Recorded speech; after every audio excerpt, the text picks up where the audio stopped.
되면 반납 처리하게 되면 여기 사용자 목록에서 빠지는 거 아닌가 이렇게 한번 물어본 적은 있습니다. 반납하게 되면 아마 빠질 겁니다. 이렇게 말씀하셨습니다. 그러면 사용자 목록에서 빠지냐 이런 주제로 대화한 것은 정확한 기억이 아닙니까? 그 처음에는 제가 그 내용까지는 기억이 안 났었는데요. 그 본부장의 진술서를 읽어보면서 이제 본부장이 이런 얘기했고 이렇게 쭉 했다고 하니까 그 내용의 기억을 제가 더듬어 봤을 때 사용자 목록 줄 때 이 목록 트리에서 빠지는 거냐 하는 것을 물어본 것 같다 이렇게 제가 기억을 더듬어 가지고 다시 저런 진술을 했었습니다. 네, 방금도 제가 여쭤봤을 때는 그냥 반납 처리해라 이 말만 하셨다고 맨 처음에 해서 제가 했을 때는 우선 저 반납 처리하라고 주면서 했는데 나중에 이제 전체적인 그 진술 내용들을 쭉 종합해 가지고 봐서 다시 제가 기억을 되살렸습니다. 지난번에도 말씀드렸다시피 제가 다른 재판에서 받고 있는 뭐 체포방해 사건이나 이런 것들은 굉장히 중요하기 때문에 제가 뭐 분단위, 초단위로 이렇게 기억이 정확하게 되는 경우가 많은데 이 경우는 일상적인 업무 처리라고 생각해 가지고 사실 이게 문제가 된 지난 5월인가요? 그때 지난해 5월 지난해인가요? 예, 지난해 5월까지는 전혀 그 기억을 못 했었습니다. 그 내용 자체가요. 그냥 평상적인 업무 처리를 한 건데 이게 왜 무슨 문제가 있지? 이런 생각을 해가지고 거의 기억이 없었습니다. 그러면서 이제 그 많은 그 자료들을 읽어보면서 조금씩 이제 기억의 퍼즐을 새로 이렇게 맞추어가고 있는 그런 형편이었습니다. 3-1랑 조금만 바꿔서 물어보겠습니다. 제가 이거 왜 여쭤보냐면요. 피고인 제일 처음에 수사기관에 첫 조사 받으실 때는 그때 김봉식 비합본 주면서 뭐라 그랬냐라고 물으니까 반납 처리해라. 단지 이 말만 했다. 다른 말을 안 했다. 이렇게 말씀하셨어요. 근데 이제 재판으로 넘어오면서는 사용자 목록에서 빠지냐 이 말을 했던 것 같다. 그래서 왜 수사기관에서 하지 않았던 말을 재판에 와서 더 추가를 하냐라고 하니까 이제 기억이 좀 되살아났다 이렇게 말씀하셨어요. 근데 오늘 또 여쭤보니까 오늘은 또 반납 처리만 했다 이렇게 말씀하시길래 뭐 어떤 기억이 맞는지 정확하게 여쭤보는 겁니다. 제가 처음에 경찰에서 1차 조사받을 때 아까 말씀드렸다시피 거의 저 부분에 대해서는 기억이 없었습니다.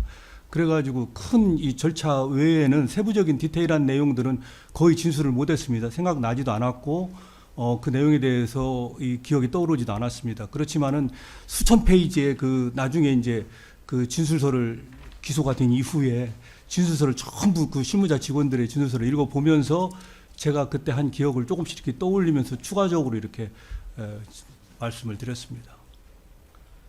피고인 김용현 장관에 대한 유괴 공무집행 방해 네. 이 테스트 예비합본 관련해서 그 사건에서 증인으로 출석하셔서 증언하신 적도 있으시죠? 예, 그렇습니다.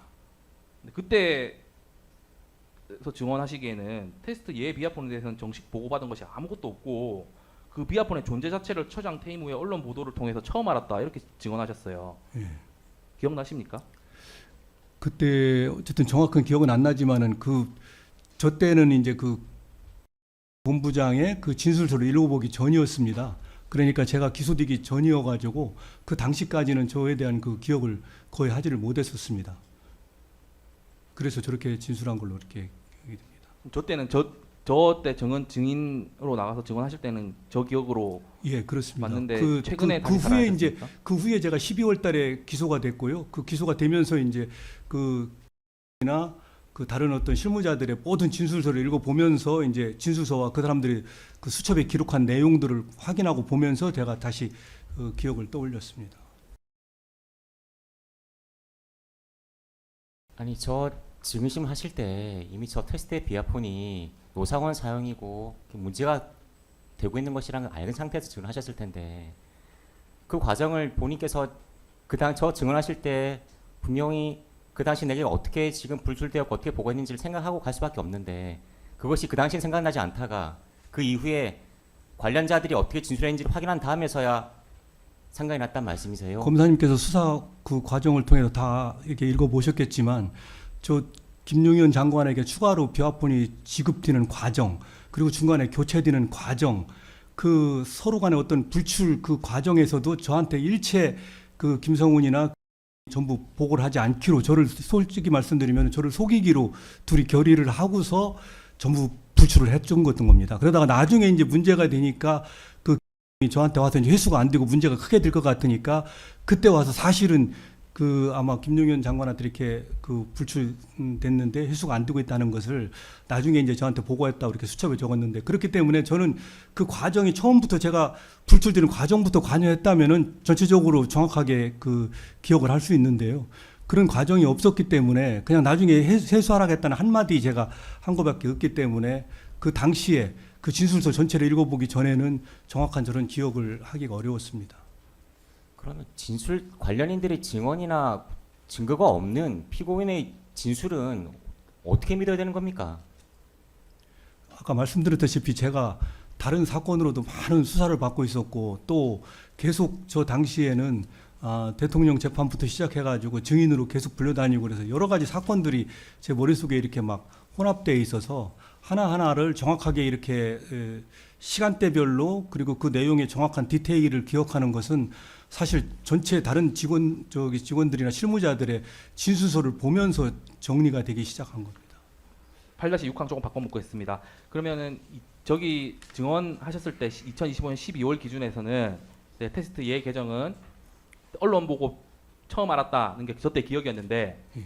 지금은 그러면 지시하셨다는 게 기억났습니까? 그건 확실합니까? 그 이제 그 본부장이 그 수첩을 보고 그다음에 아니, 그 수첩 보고 그 지시하신 예. 내용이 떠올랐습니까? 예, 그 전후 과정을 이렇게 다시 좀 제가 맞춰봤습니다. 구항으로 넘어가겠습니다. 피고인 그 얼마 전 윤석열에 대한 내란 우두머리 사건 항소심 재판에도 증인으로 출석하신 적 있으시죠? 예, 그렇습니다. 그때 경호처 비합본에 대해서 또 질문 받으셨죠? 예, 그 항소심에서 그 피고인께서 경호처는 국정운영통신망으로서 비합본을 관리할 능력이 없는 조직이다. 경호처는 예. 그렇게 증언한 사실도 있으시죠? 예, 그렇습니다. 그리고 우리 조직도 능력이 없지만 나 자신도 비합본에 대한 기술적 내용은 전혀 알지 못합니다. 이렇게 증언한 사실도 있으시죠? 예, 그렇습니다. 그리고 비합본의 체계나 그 내용에 대해서는 내가 거의 잘 모르고 있다. 이렇게 증언하신 적도 있으시죠? 예, 그렇습니다. 증거순번 480번 1755쪽 김 부장의 2024년 12월 12일자 업무수첩 중 일부를 제시하겠습니다.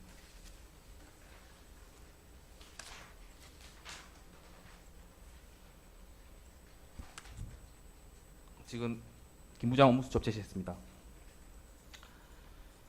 피고인 경호처장으로 재직 중이시던 2024년 12월 12일 당시에 회의석상에서 처 보안폰은 국가 중요통신 수단으로서 안보와 직결됩니다.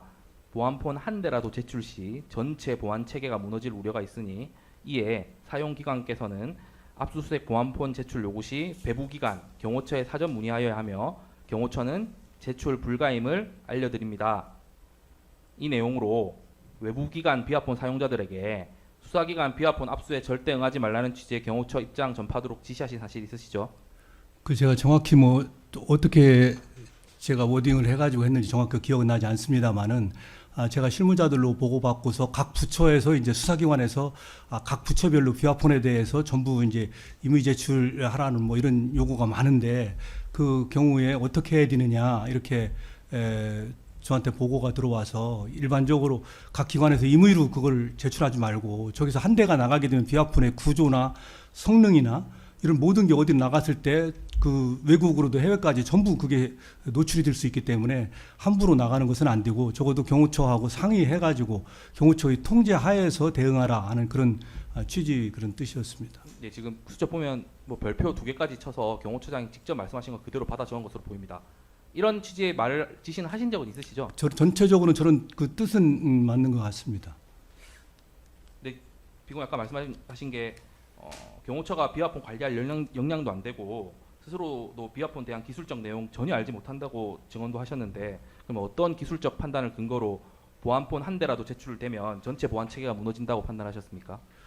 아까 말씀드렸다시피 저희가 그 기술적 이런 것이 부족하다는 것은 제가 나중에 수사를 받고 그다음에 각 그 우리 본부장이나 각 부장들의 그 진술서를 보면서 제가 좀 속았다는 그런 느낌이 들었습니다. 저는 그 현직에 있을 때는 그 사람들이 굉장히 비화폰에 대해서 전문가인 줄 알고 그 사람들의 말에 대해서 절대적으로 신뢰를 하고 우리 경호처가 이렇게 잘 하고 있구나 이렇게 생각했는데 나중에 사실 이 수사 과정에서 그 사람들의 그 진술을 보면서 너무나 어이가 없었습니다. 전문가라기보다는 요즘 쉽게 얘기하면 일반인보다도 못한 수준의 그런 통신 그 전문성을 가지고 어떻게 할지를 몰라가지고 막 전부 그 9급 공무원, 7급 공무원한테 물어보거나 아니면은 국정원이나 막 국가보안기술연구소 이런 데에다가 막 하나하나 할 때마다 그 뜻도 몰라가지고 막 물어보고서 한 것을 보고서 너무 정말 그 기가 막혔습니다. 그러나 저 당시에는 그 사람들이 상당한 어떤 전문성이나 기술성이 가지고 있기 때문에 하는 거 아닌가 그런 그 생각이 있는데 나중에 제가 재판을 쭉 거치면서 그리고 그 수사기관 진술서를 보면서 느낀 것은 제가 속았다는 그런 느낌이었습니다. 그럼 지금 피고인 생각과 좀 다르십니까? 한 대만 제출되더라도 전체 보안 체계가 무너진다는 것은 좀 생각이 어쨌든 다릅니까? 저 비화폰 한 대가 나가게 되면은 그 한 대 안에 있는 모든 거기에 있는 그 국가의 그 정보나 비밀이 그 안에 다 들어있기 때문에 그 한 대가 잘못 나가서 혹시 적국이나 외국에 가게 되면 비화폰 전체의 체계가 다 무너져 버리는 거기 때문에 저런 뜻으로 했지 않나 싶습니다.